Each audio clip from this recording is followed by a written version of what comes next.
Near an isolated swamp, a rich man parks his luxury car at the location and removes his newborn triplets in a basket from the trunk.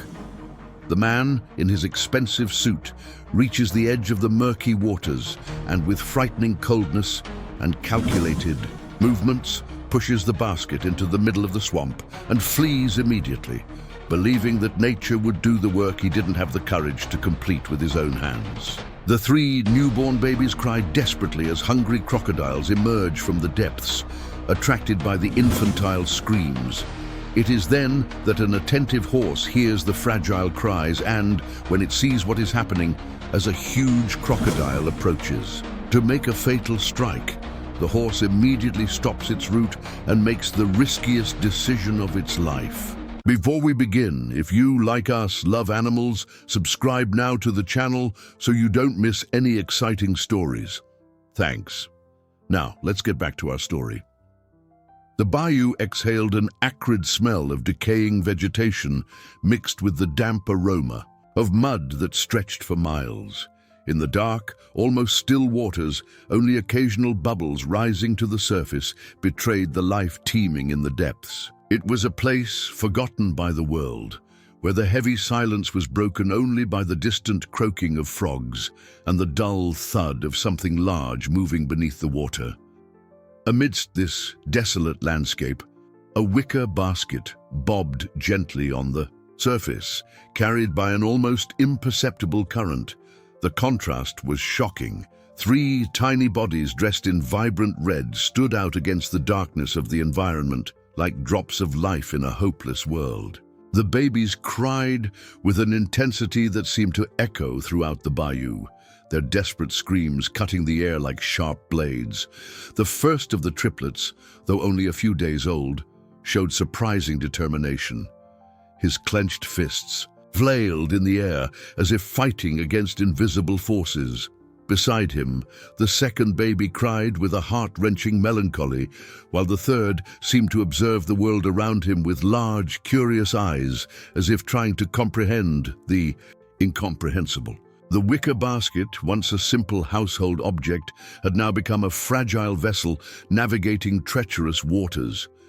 Every movement of the water caused it to sway dangerously, threatening to capsize at any moment. The baby's small hands instinctively clung to each other, a primitive gesture of mutual protection that would be their hallmark for life. From the dark depths of the waters, sinister shapes began to emerge. First, there were only ripples on the surface, concentric circles expanding mysteriously. Then, yellow eyes appeared, fixed and calculating, followed by a rugged snout cutting through the water with deadly precision. The alligators had detected the vulnerable presence of the newborns, the largest of the predators. An adult male over 10 feet long slowly approached the basket. Its powerful jaws opened slightly, revealing rows of sharp teeth that glinted in the filtered light, penetrating through the trees. The baby's cries seemed to attract it like a magnet, awakening its most primitive instincts. On the opposite bank of the bayou, a majestic figure observed the scene with an almost human intensity. The white horse contrasted dramatically with the somber landscape, its immaculate coat shining like an ethereal apparition. Its intelligent eyes captured every detail of the unfolding tragedy, and something deep in its animal nature recognized the urgency of the situation. The animal had arrived there by chance, or perhaps by destiny. During his morning rides around the property where he lived, he often explored the boundaries of the farm, but he had never ventured so far into the bayou. Something had called him that specific morning, an inexplicable intuition that led him to that exact spot at the most crucial moment. The alligators were multiplying in the water, drawn by the baby's insistent cries. 3, 4, 5 predators now surrounded the fragile basket, creating a deadly circle that was gradually closing. The water around them seethed with threatening movement as the reptiles calculated the perfect moment to attack. The white horse whinnied softly, a sound that seemed to carry all the anguish of the situation. Its hooves pawed nervously at the muddy bank, as if weighing its options. The distance to the basket wasn't great for an animal of its strength, but the alligator-infested waters posed a mortal danger even for a creature of its size. On the horizon, dark clouds were gathering, heralding a storm that would make the situation even more desperate. Time was running out, and the horse knew with the instinctive wisdom of animals that a decision had to be made immediately. The babies continued to cry, their voices growing weaker as the circle of predators closed inexorably around their makeshift vessel. 3 hours before the terrible scene in the bayou, a black Mercedes-Benz glided silently down the dirt road leading to the isolated spot. Behind the wheel, Richard Vance occasionally adjusted the knot of his Italian silk tie, an automatic gesture that revealed his meticulous and controlling nature. His grey eyes, cold as polished stone, remained fixed on the road ahead, while his lips stayed in a rigid line that showed no emotion. The luxurious vehicle contrasted absurdly with the rural environment it passed through. Modest farmhouses and simple wooden homes dotted the landscape, inhabited by hard-working families who would never imagine the kind of wealth the man in the car possessed. To them, that Mercedes represented a distant and inaccessible world, a universe of privileges that existed only in movies or on the pages of magazines. In the back seat, a wicker basket swayed gently with each turn of the road. From inside came muffled sounds of infant crying, desperate screams that should have touched the heart of any normal human being. But Richard remained impassive, as if the sounds didn't reach his ears, or as if he had developed a superhuman ability to ignore the suffering of others. His thoughts flew back to the conversation he'd had with his private doctor 3 weeks earlier. The words still echoed in his mind with crystal clarity.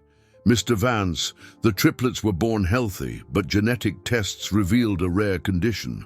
It's nothing serious, just a peculiarity that affects about 1 in 10,000 people. For any normal father, this news would have been met with relief. Healthy babies were a blessing. But Richard was not a normal father. Richard's obsession with genetic perfection dated back to his privileged childhood, when he was raised by parents equally obsessed with status and racial purity. He had grown up hearing stories about the superior lineage of the Vance family, about how his ancestors were special people, different from the rest of humanity. This toxic indoctrination had deepened over the years, transforming into a morbid fixation that now led him to commit the unthinkable. For the past few days, he had meticulously researched the bayou he was now approaching. He knew about the alligators, the isolation of the place, how bodies simply disappeared in those dark waters without a trace. He had even discreetly hired a local guide for wildlife research, extracting valuable information about the habits of aquatic predators. His wife, Helen, believed the babies had died during complications at birth. The charade had been carefully orchestrated, involving bribing hospital staff and falsifying medical documents. Helen had cried for days, inconsolable over the loss of the children she never truly got to know. Her genuine suffering had been a useful tool for Richard, making the lie more convincing to anyone who might question the official version. The car's GPS indicated only a couple of miles to the final destination.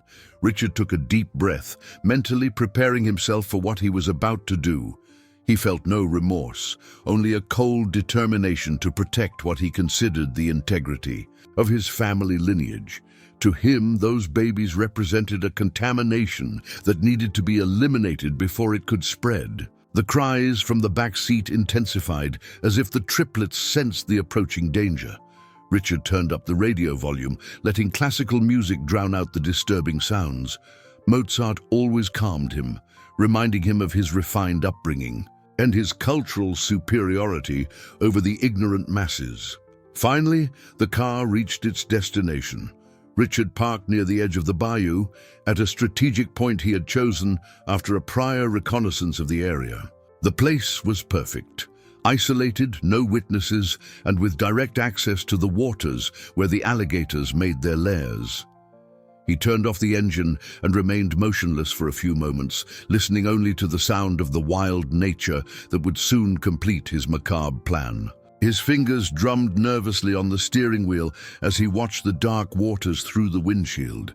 Even for someone with his emotional coldness, the final moment required an extra dose of determination.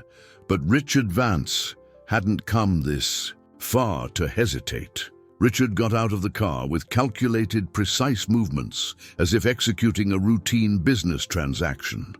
The damp air of the bayou enveloped his body, bringing with it a smell of decaying vegetation that made his face twitch slightly. Even so, he showed no hesitation as he walked to the back of the vehicle, his Italian leather shoes making muffled sounds on the damp earth. The wicker basket seemed heavier than he expected when he took it out of the trunk, not because of the physical weight of the three small bodies, but because of the symbolic weight of what he was about to do. For a fleeting moment, Richard felt something that could have been interpreted as regret, but he quickly dismissed the thought.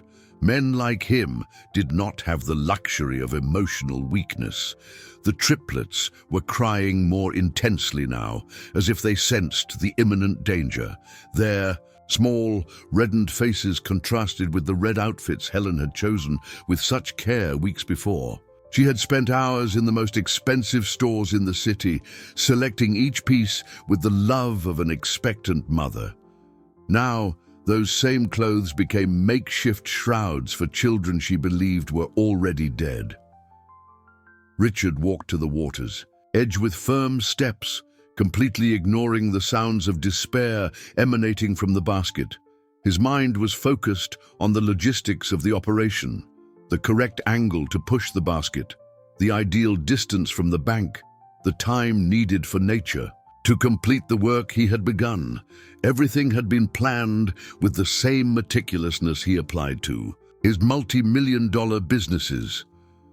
The dark water lapped at his leather soles as he positioned himself on the bank. Small ripples on the surface indicated underwater movement.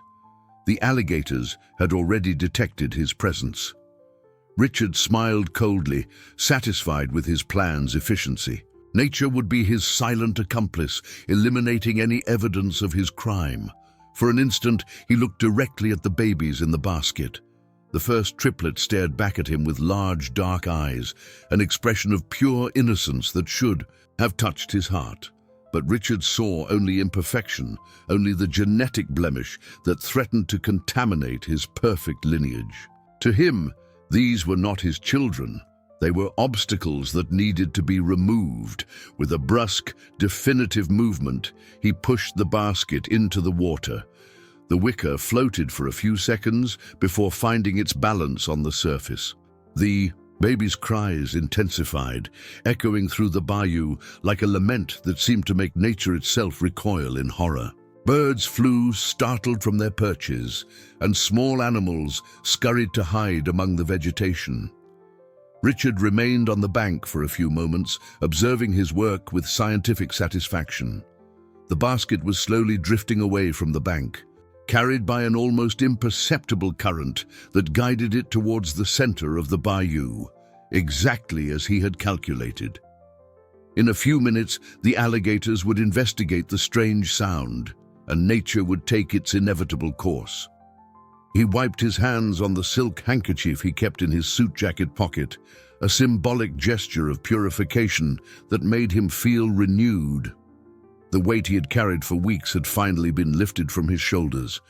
Now he could go home and console Helen, playing the role of the bereaved husband with the mastery of a consummate actor.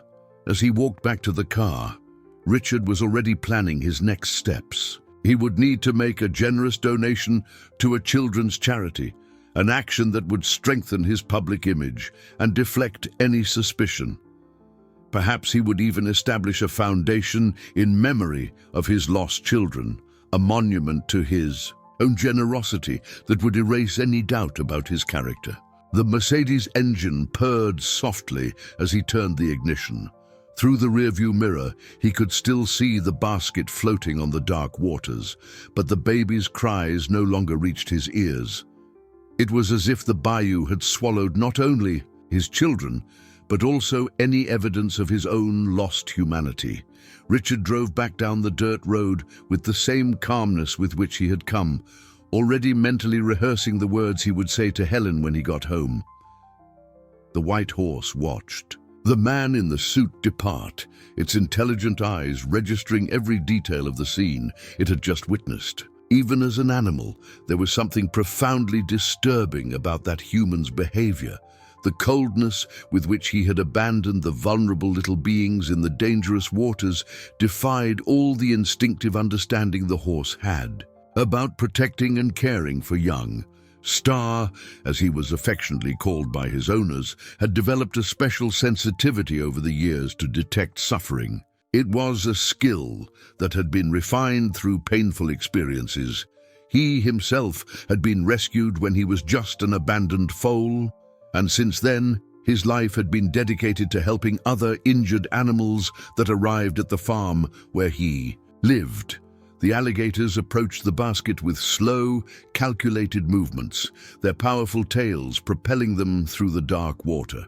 The largest of them, an adult male scarred by countless territorial battles, led the group with the confidence of an experienced predator, its yellow eyes fixed on the floating basket, drawn by the strange sounds emanating from it.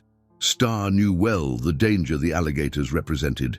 He had grown up hearing stories about farm animals that ventured too close to the water and never returned.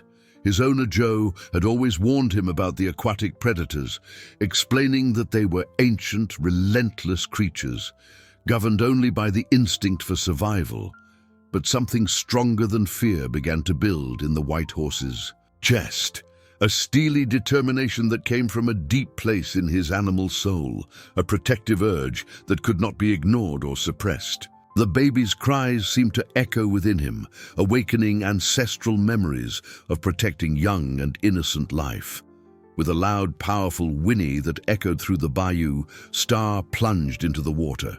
His strong hooves found the muddy bottom as he advanced purposefully towards the basket. The cold water rose up his legs, then his chest, but he didn't hesitate for a moment. Each step was taken with purpose, each movement calculated to maximize his speed and minimize exposure time. The alligators paused their approach, confused by the horse's unexpected behavior, opportunistic predators by nature. They were not accustomed to encountering resistance from their potential prey. The largest one growled softly, a guttural sound that reverberated through the water, but it didn't move to attack immediately. Star reached the basket when it was just yards from the alligators. With surprising delicacy for an animal of his size, he positioned his muzzle under the makeshift vessel and began to push it gently towards the safe bank. His movements were precise and careful, as if he instinctively understood that any sudden movement could tip the basket and put the babies in even greater danger. The triplets seemed to sense the horse's protective presence. Their cries gradually subsided, turning into soft murmurs that almost sounded like attempts at communication. The first baby reached out a tiny pink hand over the edge of the basket, as if wanting to touch the velvety muzzle that was saving them. The silent confrontation between the horse and the alligators lasted only a few minutes, but it felt like an eternity. The aquatic predators, confused by the land animal's unwavering determination, began to retreat slowly. There was something in Star's presence that made them hesitate, a primal force that spoke of courage and protection, concepts that even the most primitive reptiles could recognize. When he finally reached the safe bank, Star pushed the basket to a shallow area where the water barely covered his hooves. The babies were wet and scared, but alive and apparently unharmed. Their little eyes shone with a light that seemed to silently thank their unlikely savior. The horse remained beside the basket for long minutes, his heavy breathing creating small clouds of vapor in the damp air. He had risked his own life to save 3 little beings he didn't even know, moved only by a moral impulse that transcended the barriers between species. It was an act of pure heroism, motivated not by reward or recognition, but simply by what was right. Joe woke up that morning with a strange feeling in his chest, as if something important was about to happen. At 72, he had learned to trust these unannounced intuitions, especially since they almost always proved correct. Beside him, his wife Anne still slept peacefully, her grey hair spread across the pillow like silver threads. Their morning routine had followed the same pattern for decades. Joe would get up first, make coffee in the small but cozy kitchen, and then go check on the animals they cared for on their property. Abandoned dogs, injured cats, birds with broken wings, all found refuge at the couple's humble farm, which had dedicated the last 20 years of their lives to caring for needy creatures. But that morning, something was different. When Joe went out to check on the animals, he immediately noticed Star's absence. The white horse usually greeted him at the barn entrance, whinnying softly and looking for affection. His absence was alarming, especially since he never wandered off the property without apparent reason. Anne appeared on the porch of the house, drying her hands on the floral apron she had worn for years. Her blue eyes, still bright despite her age, scanned the horizon for their beloved horse. She and Joe had found Star 15 years earlier, when he was just a foal abandoned on a roadside, and since then, the animal had become an integral part of their lives. "Joe, where's Star?" she asked, concern evident in her voice. "He never disappears like this without warning." The old man scratched his grey beard, thoughtful. He knew his horse better than anyone, and he knew Star would only leave the farm if something very important called him. He was an intuitive animal with an almost supernatural ability to detect when someone needed help. Together, the couple decided to follow the horse's tracks, which led clearly towards the distant bayou. It was a difficult walk for people their age, especially as the terrain became progressively more uneven and damp as they approached the flooded area. But their concern for Star outweighed any physical discomfort. Anne held tightly to her husband's arm as they walked, her elderly legs occasionally trembling on the uneven ground. She had been a nurse for 40 years before retiring, and her experience with emergency situations kept her calm, even when anxiety tried to take over. Joe, in turn, used his wooden cane to test the ground ahead, ensuring each step was safe. The sound of childish crying reached them when they were still hundreds of yards from the bayou. Initially, they thought it might be birds or other animals, but as they got closer, it became clear they were human voices. Very young, desperate voices. The couple exchanged worried glances, quickening their pace as much as their physical limitations allowed. When they finally spotted Star standing near the edge of the bayou, a wicker basket at his feet, the world seemed to stop for a few seconds. Anne brought her hand to her chest, her nurse's heart, immediately recognizing the gravity of the situation. 3 newborn babies lay in the soaked basket, their small bodies trembling with cold and exhaustion. "Oh my God," Anne whispered, rushing towards the basket with an agility that belied her. 70 years. "Joe, they're babies, 3 little babies." Joe watched the scene with a mixture of shock and admiration. His horse had found and saved 3 human lives, risking his own safety to bring them to a safe place. It was the kind of heroism he had always known Star possessed, but seeing it in action still left him speechless. Anne was already examining the triplets with experienced hands, checking vital signs and assessing their general condition. Her medical training took over automatically, even after so many years away from the profession. The babies were dehydrated and hypothermic, but apparently without serious injuries. "We need to get them home immediately," she said, her voice filled with urgency and determination. They need warmth, food, and medical care. Joe, something terrible happened here. No one abandons 3 babies in a bayou by accident." The old man nodded gravely, already removing his coat to help wrap the small bodies. His years of experience with abandoned animals had taught him to recognize deliberate cruelty, and it was obvious that someone had tried to get rid of those children. In the most cowardly way possible, Joe and Anne's modest farmhouse quickly turned into a makeshift hospital. The living room, usually occupied only by the 2 elderly people and a few pets, now buzzed with activity as the couple worked frantically to stabilize the 3 babies. Anne had improvised cribs using drawers lined with soft blankets, while Joe kept the fire going in the fireplace to warm the room.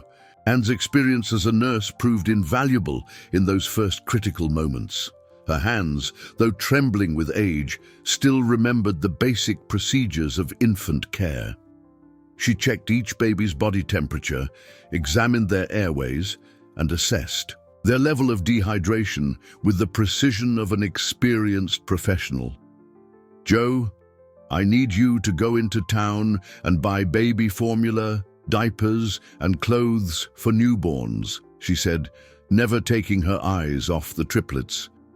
"And see if you can discreetly talk to Dr. Peterson. Don't mention the babies yet. Just ask about general care for hypothermic newborns." The first triplet, whom Anne had mentally decided to call Miguel, showed signs of greater resilience. His eyes moved constantly, observing the new environment with a curiosity that was impressive for someone so young. He seemed to accept Anne's care with a serenity that deeply touched the old woman's heart. The second baby, whom she began to call Gabriel, showed a marked emotional sensitivity.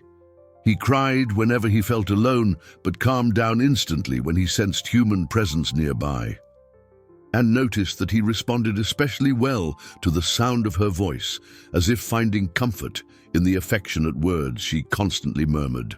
The third triplet, Raphael, seemed to be the most physically fragile but compensated with surprising determination.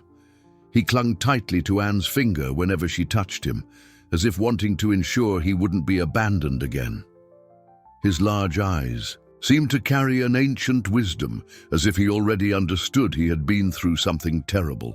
Star remained near the house all day, grazing in the small field near the windows. The horse seemed reluctant to stray far from the babies he had saved, as if assuming personal responsibility for their well-being. Occasionally, he would approach the windows and observe the inside of the house, his intelligent eyes following Anne's movements. The afternoon brought the first real challenges. Gabriel developed a fever, likely a result of prolonged exposure to the cold and dampness of the bayou. Anne used techniques she had learned decades ago, applying warm compresses and constantly monitoring his body temperature. Her movements were precise and confident, but internally she knew she was dealing with situations that required medical equipment she didn't possess. Joe returned from town with bags full of supplies, including special infant formula that the pharmacist had recommended for premature or weakened babies. He also brought valuable information from Dr. Peterson, who had provided detailed instructions on emergency care without asking prying questions. The doctor said babies in this condition need frequent feedings in small amounts, Joe reported, organizing the supplies on the kitchen table. And we should watch for signs of dehydration and respiratory problems. Anne nodded, already preparing the first bottles with experienced hands. The triplets accepted the feeding eagerly, their small bodies responding positively to the necessary nutrients. It was a relief to see them gradually strengthening, though she knew the road ahead would be long and full of challenges. As night approached, the couple took turns with care, ensuring there was always someone awake to monitor the babies. Anne had improvised an alarm system using old alarm clocks, making sure no feeding would be missed during the crucial early morning hours. The reality of the situation began to weigh on them when they finally had a moment to talk alone. 3 newborn babies represented an enormous responsibility for any couple, let alone 2 elderly people with limited resources. But looking at the peaceful little faces asleep, neither of them could imagine handing them over to the authorities without first ensuring they would be truly safe. "Anne," Joe whispered, "what are we going to do? We can't hide 3 babies forever. But we also can't just hand them over without knowing where they came from or why they were abandoned." Her answer came filled with determination. "First, we'll keep them alive and healthy. Then, we'll find out the truth." A week had passed since the triplets' rescue, and the routine of the small farm had completely adapted to the baby's needs. Anne had become a dedicated mother at 70, waking up every 2 hours for feedings and diaper changes. Joe had taken on the role of a protective grandfather, always vigilant and ready to help with any need that arose. But that Tuesday morning, everything changed when the kitchen radio broadcast a news report that made both their blood run cold. The professional voice of the announcer echoed through the house as they prepared the triplets' morning bottles. "Local police are investigating the disappearance of triplet babies allegedly kidnapped from St. Clara's Hospital late last week. The children's father, businessman Richard Vance, is offering a $100,000 reward for any information leading to the whereabouts of his children."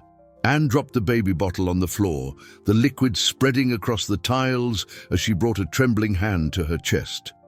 Her eyes met Joe's, who had stopped moving completely, as if time had frozen around him. The reality of the situation hit them both like a bolt from the blue.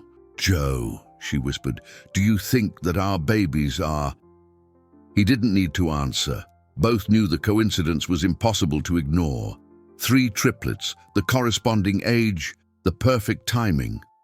There was no doubt that Miguel, Gabriel, and Rafael were the children who had supposedly been kidnapped from the hospital. But something in the story didn't make sense. If the babies had been kidnapped, how to explain that they were found abandoned in a dangerous bayou? What kind of kidnapper would abandon 3 children to die in such a cruel way? And why had Star gone specifically to that spot, as if he knew he needed to be there? The broadcast continued with more details that only increased the couple's confusion. The reporter described Richard Vance as a devastated father who had hired private investigators to find his stolen children. His wife, Helen Vance, was under medical care due to the emotional trauma caused by the alleged kidnapping. $100,000, Joe muttered, sitting heavily in a kitchen chair. "That's more money than we've seen in our entire lives. And what if we really did return the babies to their family?" Anne shook her head vigorously, a steely determination shining in her blue eyes. "Something is wrong with this story, Joe. Very wrong.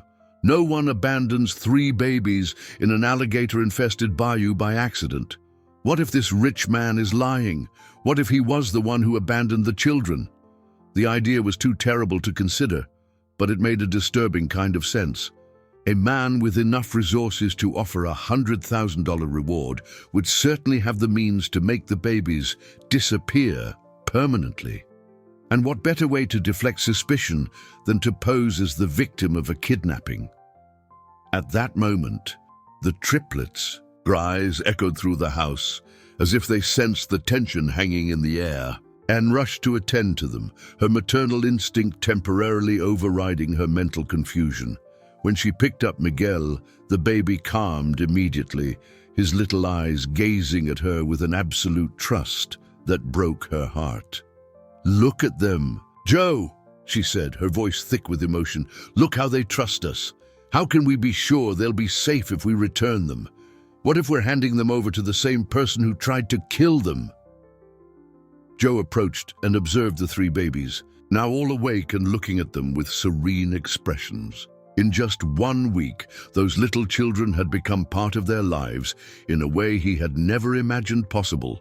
The thought of losing them was unbearable, but the thought of putting them in danger was even worse. "We need more information before," we make any decisions," he said finally. "I'll go into town, ask some discreet questions. I want to know more about this Richard Vance and his family, whether he's really a desperate father or if there's something more sinister behind this story." Anne nodded, but a new worry surfaced in her mind. What if someone sees us with the babies? The reward will attract a lot of attention. Neighbors, shopkeepers, anyone could start asking questions if they know we're caring for 3 newborns. It was a valid concern. The rural community where they lived was small and close-knit, where everyone knew everyone else's business. The sudden appearance of 3 babies would be impossible to hide for long, especially with such a high reward being offered. "Then we need to be very careful," Joe replied, "and we need to find out the truth quickly before someone makes the connection." The weight of the responsibility they had taken on was becoming increasingly clear. They weren't just caring for 3 abandoned babies. They were potentially protecting 3 lives from someone who had already tried to take them once. Joe left for town late that afternoon, leaving Anne alone with the triplets for the first time since the rescue. The weight of responsibility seemed to double on her shoulders as she watched her husband drive away in the old pickup truck, knowing they were both entering dangerous territory by questioning the official version of events. In town, Joe decided to start his informal investigation in the place where he always got the best information, Mike's barber shop, run by a 60-year-old man who knew all the gossip and happenings in the region. The establishment served as a nerve center for rumors, where men of all ages gathered to discuss everything from football to local politics. "Did you hear about this story of the kidnapped babies?" Joe asked casually, as Mike trimmed his grey hair. "Terrible thing, isn't it?" Mike stopped his scissors mid-air and shook his head gravely. "Terrible indeed, Joe. But you know what's strange? My sister-in-law works as a cleaner at St. Clara's Hospital, and she said there was no unusual activity that night. No security alarms, no commotion. It's like the babies just vanished into thin air." A chill ran down Joe's spine. "And what does she think happened?" "Well," Mike lowered his voice conspiratorially, "she said there was a lot of pressure from management for all employees to keep quiet about it. Some doctors and nurses seemed confused by the official story, as if that's not quite how things happened." This information confirmed Joe's suspicions.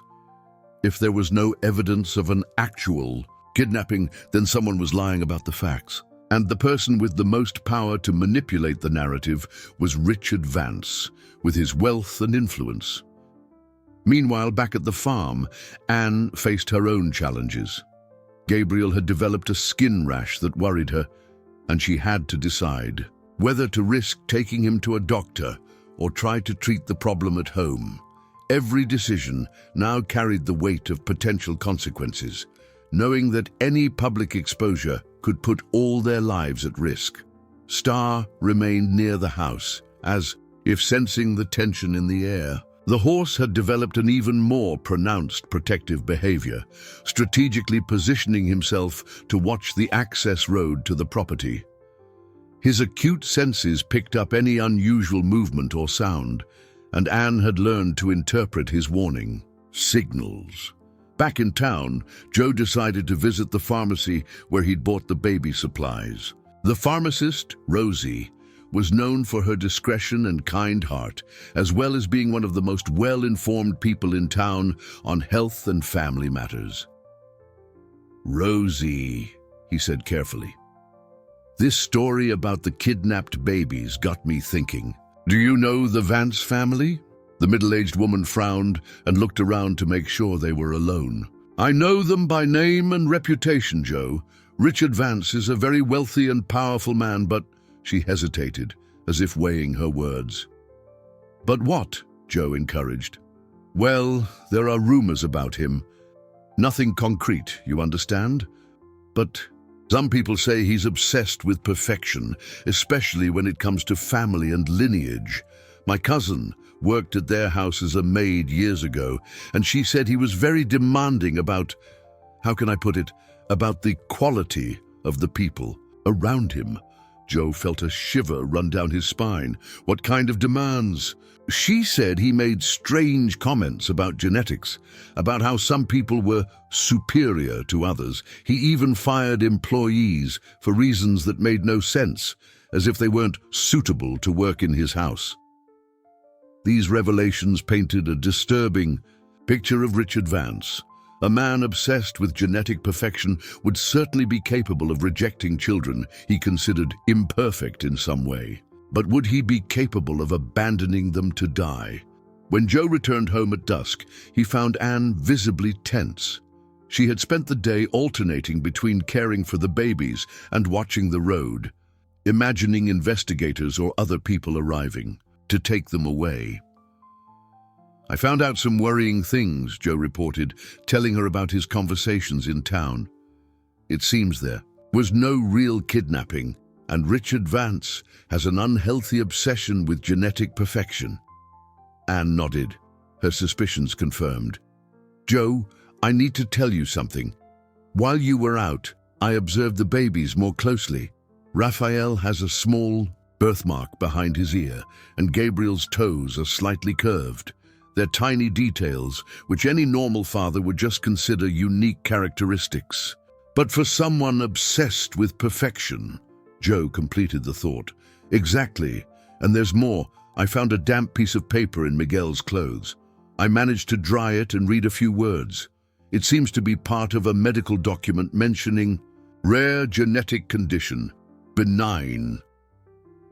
The final piece of the puzzle began to form in the couple's minds. Richard Vance had discovered that his children had some minor genetic condition, considered it an unacceptable imperfection, and decided to get rid of them in a way that would look like a crime committed by others. "So now we know the truth," Anne whispered, looking at the 3 babies sleeping peacefully.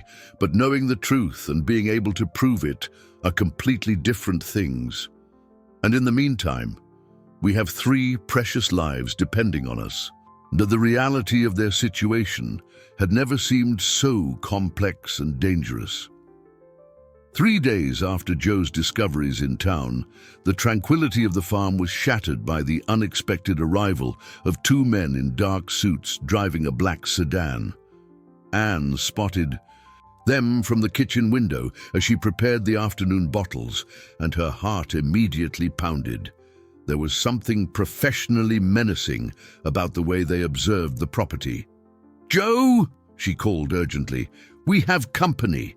The old man quickly came out of the workshop where he was mending a fence, wiping dirt-stained hands on his overalls. The 2 strangers had already gotten out of the car and were walking towards the house with purposeful strides. Their expensive clothes contrasted grotesquely with the simple rural environment, clearly marking them as city outsiders. "Good afternoon," said the taller of the 2, a man of about 40 with cold, calculating eyes. "I'm Private Investigator Jonas Miller, and this is my partner, Carl. We're working for the Vance family on the kidnapped babies case." Joe forced a cordial smile, but Anne could see the tension in his shoulders. "How can we help you?" "We're systematically canvassing all rural properties within a 30-mile radius of the hospital," Jonas Miller explained, his eyes scanning every detail of the farm. "We're looking for any information about strange movements, unknown people, or babies that might have appeared mysteriously."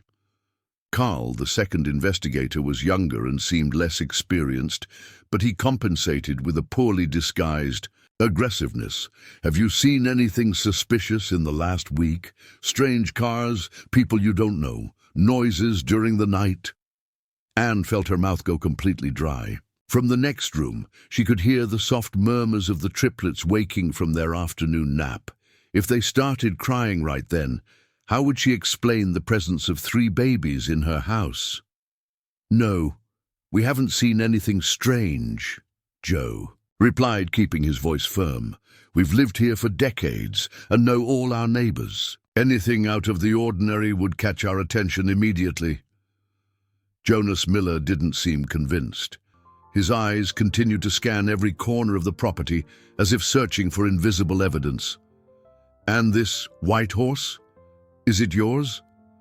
Star was grazing in the nearby field, but Anne noticed the animal had raised its head and was watching the strangers with an attention bordering on hostility. It was as if he sensed these men posed a danger to the babies he had saved. "Yes, he's ours," Joe said. "We've had him for over 15 years. Why do you ask?" "Professional curiosity," Jonas Miller replied vaguely. "Horses are intelligent animals. Sometimes noticing unusual behavior can indicate suspicious activity in the area." At that moment, the muffled sound of infant crying reached them from inside the house.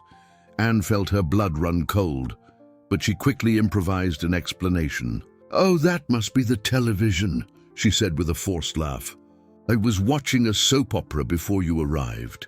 There's always a child crying in those stories." Carl exchanged a significant look with Jonas Miller, clearly noticing Anne's nervousness. "You wouldn't mind if we took a quick look around the property, would you? It's standard procedure just to rule out the area from our investigations." It was more of an order than a request, and Joe knew that refusing would be even more suspicious. "Of course, feel free, but we don't have much to show besides some animals and a vegetable garden." While the investigators toured the property, Anne discreetly hurried inside. The triplets were indeed awake and starting to get restless. With trembling hands, she turned the television on at full volume, tuning into a channel that coincidentally was airing a program about motherhood. Miguel, the cleverest of the triplets, seemed to sense the tension in the air. His bright little eyes watched Anne's worried face, and he remained quiet, as if instinctively understanding he needed to help. Gabriel and Raphael followed their brother's example, creating a cooperative silence that saved the situation. Outside, Jonas Miller carefully examined the surroundings of the house, noticing footprints in the mud near the well. "How many people live here?" he asked Joe. "Just me and my wife," Joe replied. "Sometimes we get visits from neighbors, but it's basically just us two and the animals." "And this pickup truck? Have you been out recently?" Joe felt a drop of sweat trickle down his back. The pickup had been used to go to town for baby supplies, but he couldn't mention that. "I go to town twice a week for groceries and errands," he said. "Always have." Jonas Miller jotted something down in a small notebook, his movements deliberate and menacing. "If you remember anything, however small, here's my card. The Vance family is offering a substantial reward, and they have the resources to be generous with those who help them." After nearly an hour of inspection, the investigators finally left. Joe and Anne remained on the porch until the car disappeared completely down the dirt road, then rushed inside where the triplets awaited them. "They'll be back," Anne said, her voice trembling. "That man suspects something. I saw it in his eyes." Joe nodded gravely. "And next time they might bring a search warrant or something. We need a plan, Anne. We can't just wait for them to give up." Star appeared at the window, his intelligent eyes observing the couple with an expression that seemed almost human in its understanding. The horse had witnessed the original cruelty and now sensed the forming threat. It was as if he wanted to communicate that he would be ready to protect his improvised family once more, if necessary. The net was closing in around them, and the time for crucial decisions was rapidly running out.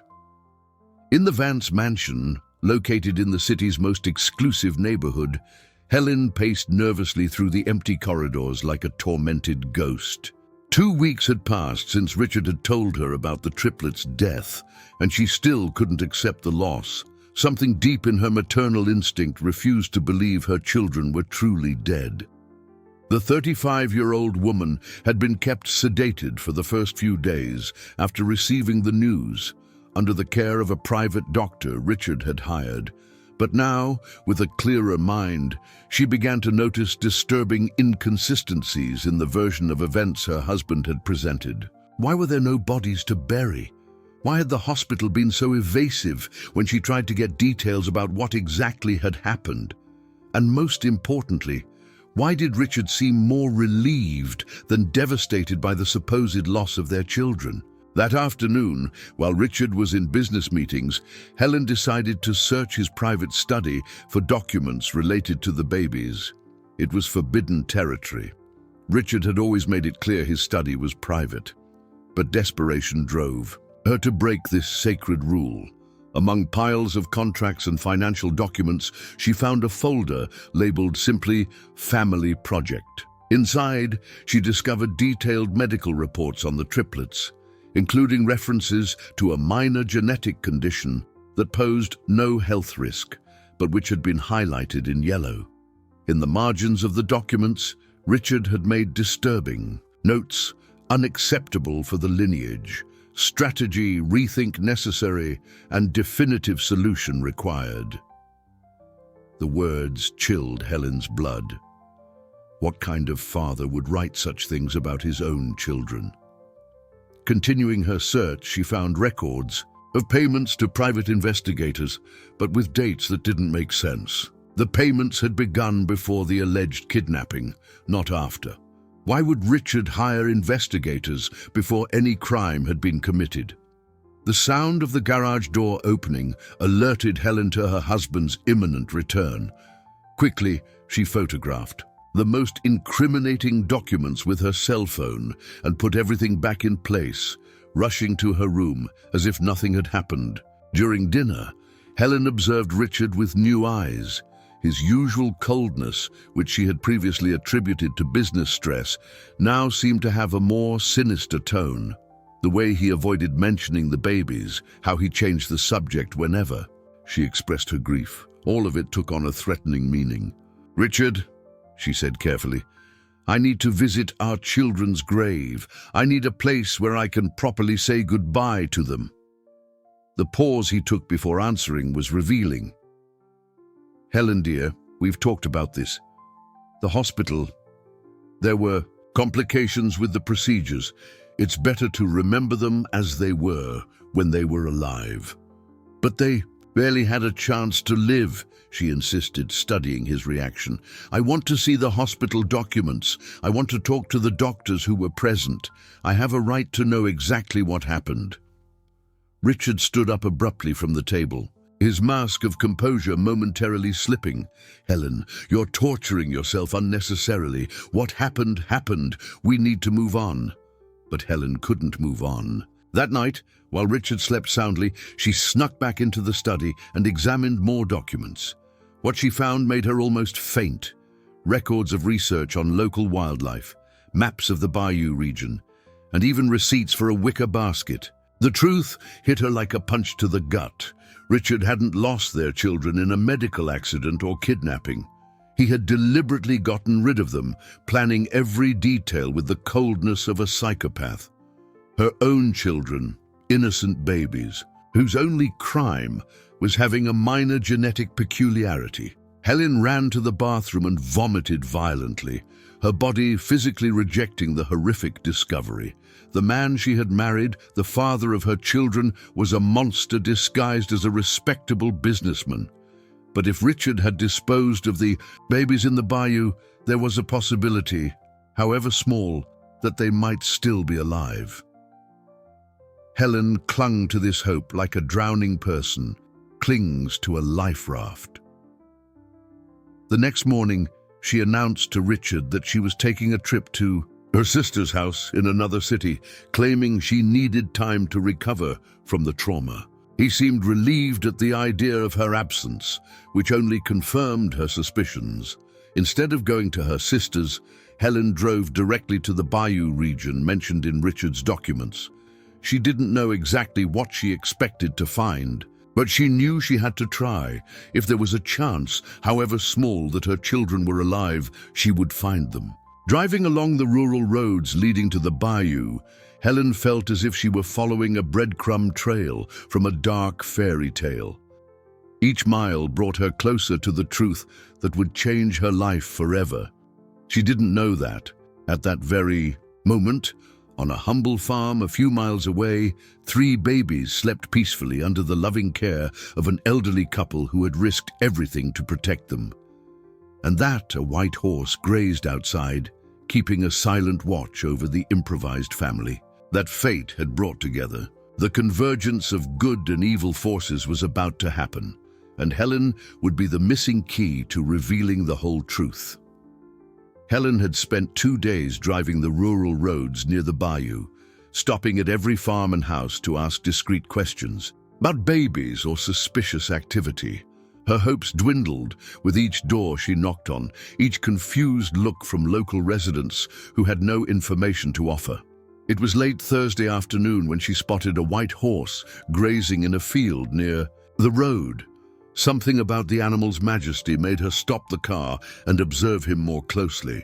There was an intelligence in his eyes that seemed almost human, a presence that inexplicably drew her in. Star raised his head when he noticed the woman watching him from the other side of the fence. For a moment, they stared at each other in silence, as if recognizing something important in one another. Then, to Helen's surprise, the horse began to walk towards the fence, stopping right next to her. "Hello, beautiful," Helen whispered, carefully extending her hand. Star allowed her to touch his muzzle, a gesture of trust he rarely showed to strangers. It was as if he could feel the maternal pain emanating from her, recognizing a wounded soul in need of healing. It was at that moment that Anne appeared on the porch of the house, drawn by the sound of the car parked near the fence. When she saw an elegant woman interacting with Star, her first instinct was alarm. But there was something in the stranger's posture, a fragility disguised by expensive clothes, that piqued her maternal curiosity. "Can I help you with something?" Anne asked, approaching with cautious steps. Helen turned, and for the first time in weeks, she smiled genuinely. "I'm sorry to bother you. Your horse is magnificent. He seems to have a special soul." "He certainly does," Anne agreed, studying the visitor more attentively. There was something familiar about this woman, something she couldn't quite place. "Are you looking for something specific in the area?" The question made Helen hesitate. How could she explain that she was looking for babies who were officially dead but whom she suspected had been abandoned by her own husband? How could she tell a stranger she had discovered she was married to a monster? "Actually," Helen said slowly, "I'm looking for my children." Anne felt her heart stop for a moment. "Your children?" "It's a complicated story," Helen continued, tears beginning to well in her eyes. "My husband told me they died at the hospital, but I found evidence that he might have done something terrible to them." At that moment, from inside the house, came the unmistakable sound of a baby crying.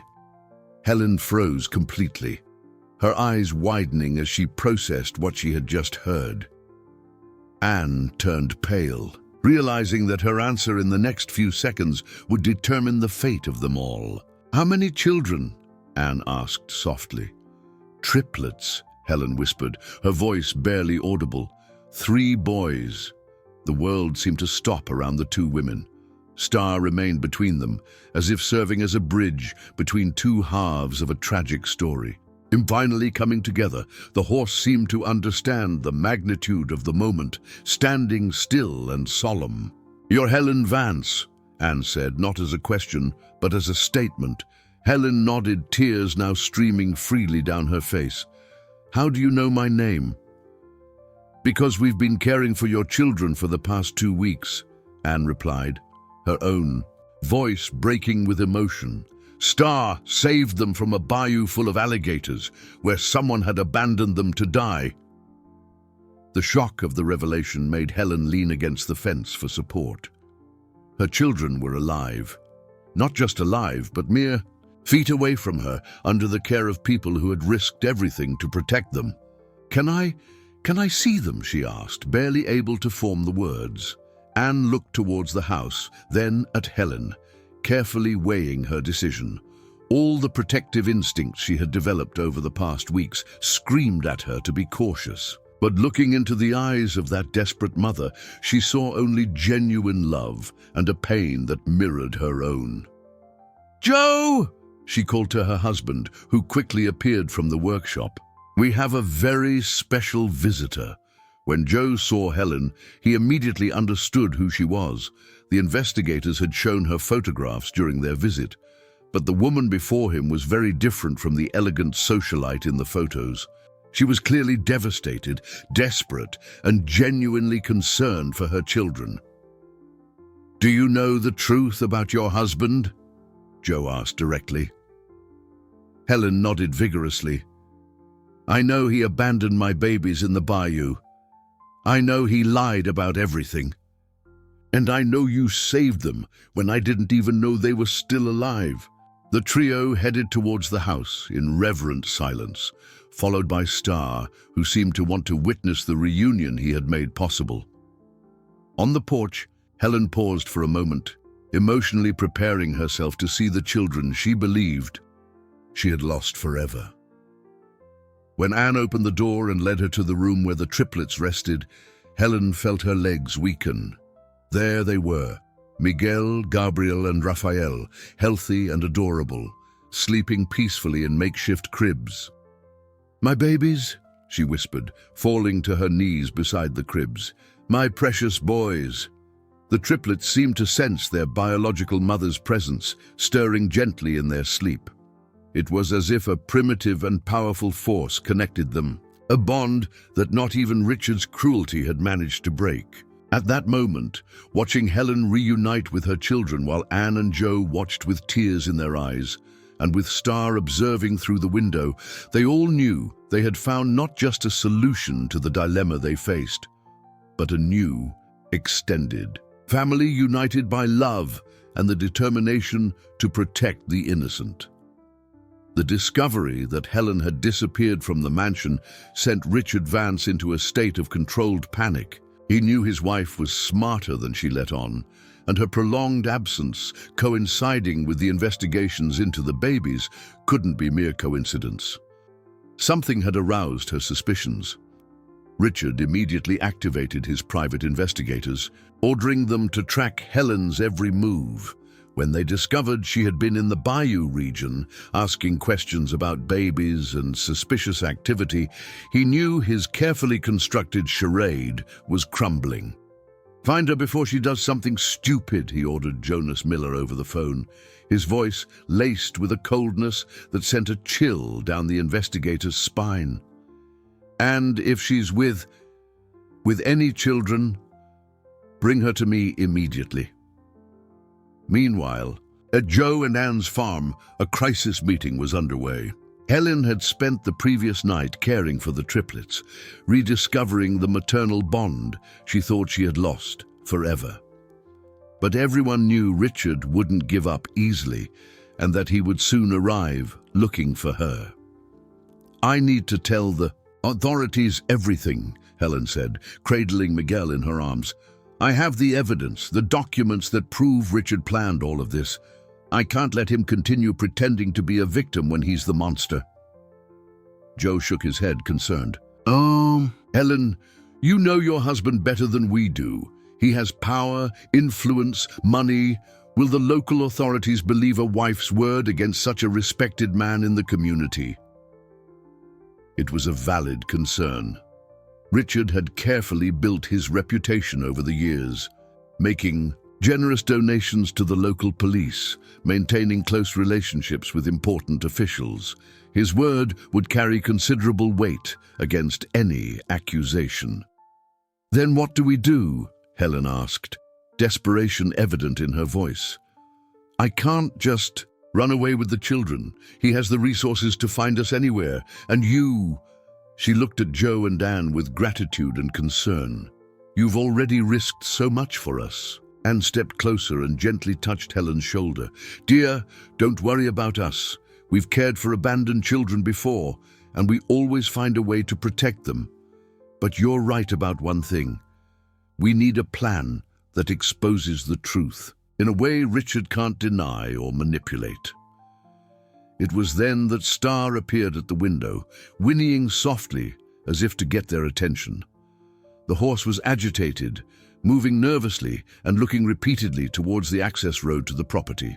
"Star senses when danger is approaching," Joe explained, rushing to check what had alarmed the animal.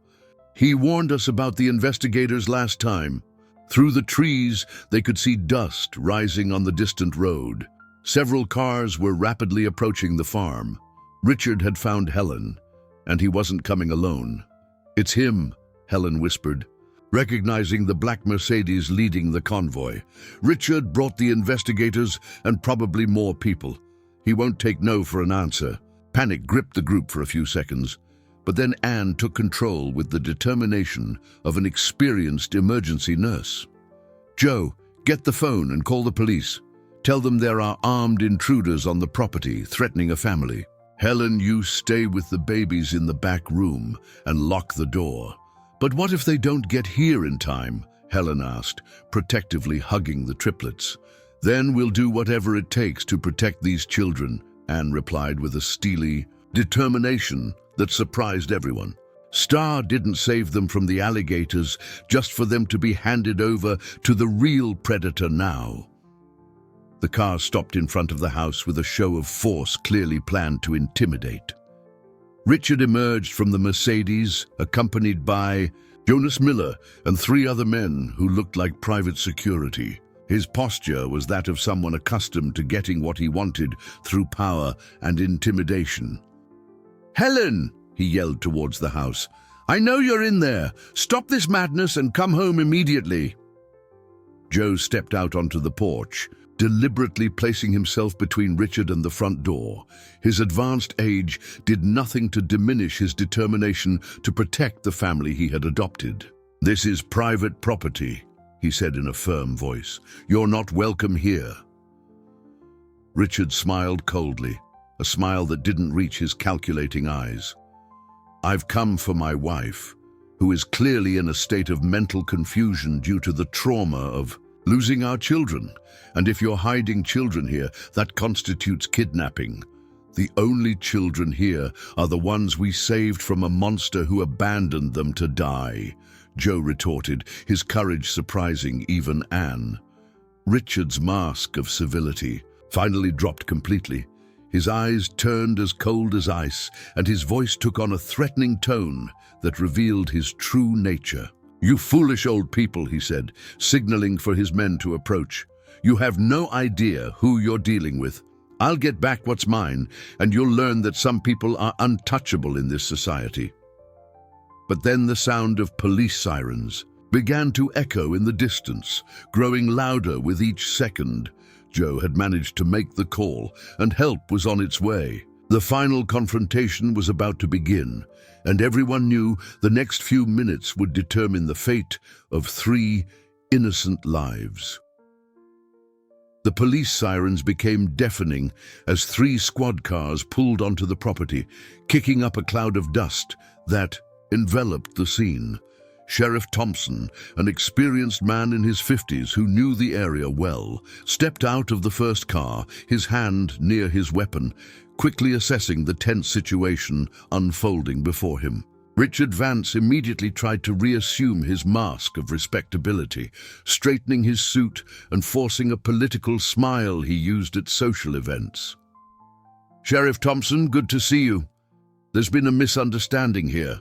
I just came to get my wife, who's going through a difficult time due to the loss of our children."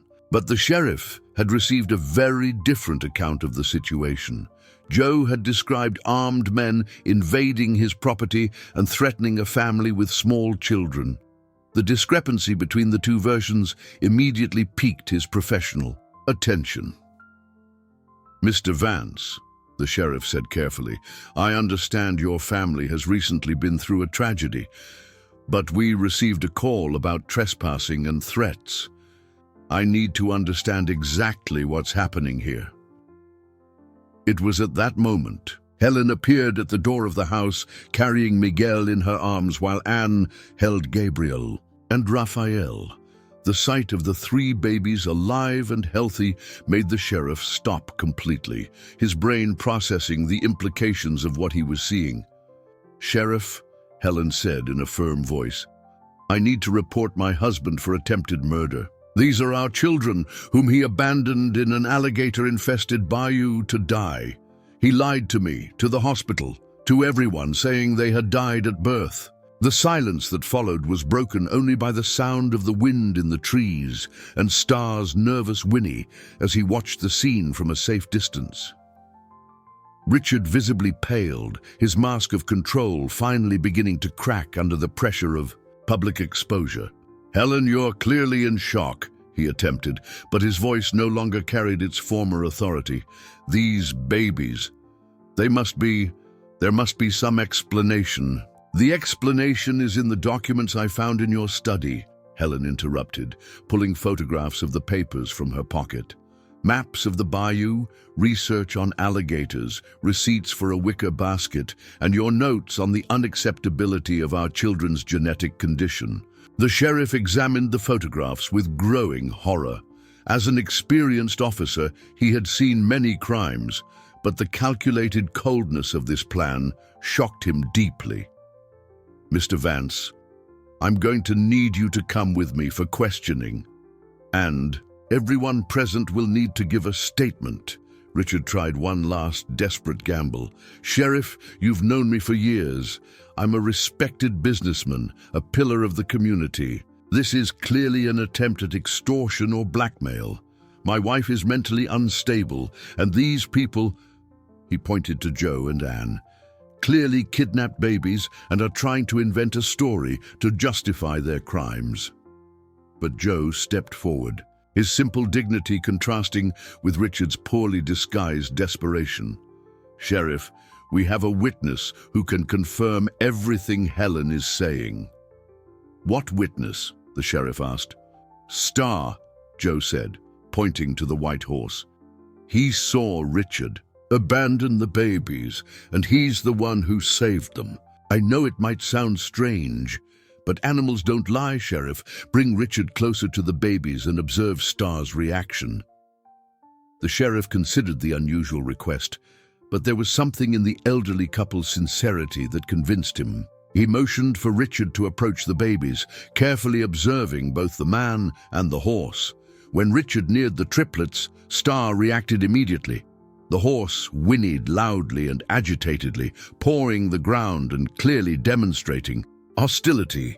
The babies, in turn, began to cry simultaneously, as if sensing danger in the presence of the man who had tried to kill them. In dramatic contrast, when Joe, Anne, and Helen were near, Star remained calm, and the babies quieted. The difference was so obvious that even Jonas Miller, the private investigator, began to look at his employer with growing suspicion. "Sheriff," Jonas Miller said unexpectedly, "I need to confess something. Mr. Vance hired me before the supposed kidnapping, not after, and he asked me very specific questions about how bodies would disappear in bayous with alligators." The betrayal by his own investigator was the final blow to Richard's defense. His composure disintegrated completely, and he exploded in a rage that revealed his true nature. "You don't understand," he screamed, all pretense of civility abandoned. "Those babies were imperfect. They had genetic defects that would contaminate my lineage. I had the right to protect the purity of the Vance family." The words confessed his crime more clearly than any physical evidence could. The sheriff signaled to his deputies, who immediately moved to arrest Richard. "Richard Vance," the sheriff said formally, "you are under arrest for triple attempted murder, child endangerment, and falsifying documents." As Richard was handcuffed and led to the squad car, Helen approached Joe and Anne with tears in her eyes. "How can I ever thank you? You saved my children and gave me back the chance to be a mother." "No thanks needed," Anne replied, hugging Helen and the babies. "Just promise you'll love them exactly as they are." "Forever," Helen promised, looking at Star with infinite gratitude. The horse approached gently, allowing her to stroke his muzzle as if blessing the new family he had helped form. The truth had finally triumphed over lies, love over cruelty, and kindness over greed. 1 year had passed since that transformative day at Joe and Anne's farm. Autumn painted the trees in golden hues, creating a serene landscape that reflected the peace that had finally come to the lives of everyone involved in that extraordinary story. Helen walked through the green field carrying Raphael, while she watched Miguel and Gabriel happily crawling on the soft grass. The triplets, now over a year old, had blossomed into vibrant, healthy children, their unique personalities flourishing under the unconditional love that surrounded them. Miguel had become the group's explorer, always curious to discover new corners of the farm. His bright eyes observed everything around him with a precocious intelligence that made Anne smile, remembering how he had shown resilience. From the very first days, Gabriel was the most sensitive, with a special ability to sense people's emotions and offer comfort with his angelic smiles. Raphael, the most physically fragile at first, had become surprisingly determined, always persisting in his attempts to reach goals that seemed impossible for his age. The farm had transformed into a true extended family home. Helen had moved into a comfortable house in the nearby town, but spent every day on the property, creating a routine that allowed the triplets to grow up surrounded by the love of 3 generations. Joe and Anne had become the grandparents they never had the chance to be, while Helen rediscovered the joy of motherhood far from Richard's toxic shadow. "Look how big they're getting," Anne said, coming out of the house with a tray of iced lemonade. At 71, she seemed to have aged, backward a decade since the children entered their lives. Miguel is almost able to stand on his own. Joe appeared from the barn, his hands stained with paint after finishing a new wooden toy he had built for the boys. Crafting had become his new hobby, creating wooden horses, colorful blocks, and other toys that filled the house with childish joy. "And Gabriel is already trying to talk," he added, sitting on the grass beside his adopted grandchildren. "Yesterday, I was sure he tried to say, 'Grandpa.'" Star approached the group with his characteristic elegance, now officially recognized as the hero who had saved the 3 lives. The horse had become a local celebrity after the story spread through the region, but it hadn't changed his gentle, protective nature.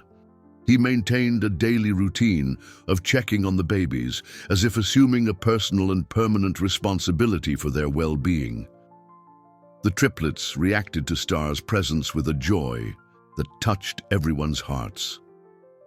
Miguel immediately crawled towards the horse, extending his little hands to touch the velvety muzzle. Gabriel clapped his hands whenever Star approached, while Raphael tried to imitate the sound of whinnies with his baby babble. "Sometimes I wonder if they remember," Helen said thoughtfully, observing the magical interaction between her children and the horse that had saved them. "If they have any subconscious memory that Star was the one who brought them to safety." "Animals create bonds that transcend our understanding," Joe replied wisely. "Star will protect these boys for the rest of his life. It's a commitment he made that day in the bayou." Richard's trial had ended 6 months earlier, resulting in a 20-year prison sentence for attempted murder and child endangerment. During the proceedings, more sordid details of his personality had been revealed, including other cases of discrimination and cruelty that shocked the community that once respected him. Helen had divorced him immediately, donating most of her ex-husband's assets to charities caring for children with special needs. It was her way of honoring the memory of the children she almost lost due to his sick obsession with genetic perfection. "Mama," Miguel said clearly, his first words bringing tears of joy to Helen's eyes. "Yes, my love," she replied, picking him up. "Mama is here and always will be." The sun began to set, painting the sky with pink and golden hues that reflected on the tranquil surface of the lake formed far from the dangerous bayou. It was hard to believe that just a few miles away, in dark and threatening waters, 3 precious lives had almost been lost forever. "You know what impresses me most?" Anne said, observing the perfect scene of the reunited family. How evil tried to destroy something pure and innocent, but ended up creating an even stronger and more united family. Joe nodded, putting his arm around his wife's shoulders. Fate has mysterious ways of righting wrongs. When it seemed all hope was lost, a four-legged angel appeared to ensure that love triumphed over cruelty. Star whinnied softly, as if understanding he was being honored. The horse positioned himself near the family group, assuming his eternal guardian position he had maintained throughout that year. As the stars began to appear in the darkening sky, Helen buckled the triplets into their car seats for the short trip to her home in town. Miguel, Gabriel, and Raphael looked out the back window, waving to Joe, Anne, and Star until the farm disappeared into the darkness. "See you tomorrow, family," Helen whispered, knowing she would return as she did every day for another day of love, laughter, and the comforting presence of the white horse, who had proven that miracles still happen when we least expect them.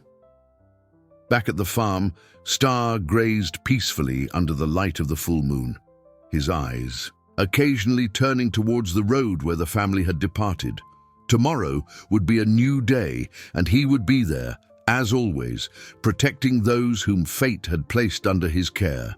The story that began with cruelty and despair had transformed into a celebration of the redemptive power of love, proving that even in the darkest moments of human existence, kindness can flourish and create beauty where once there was only pain.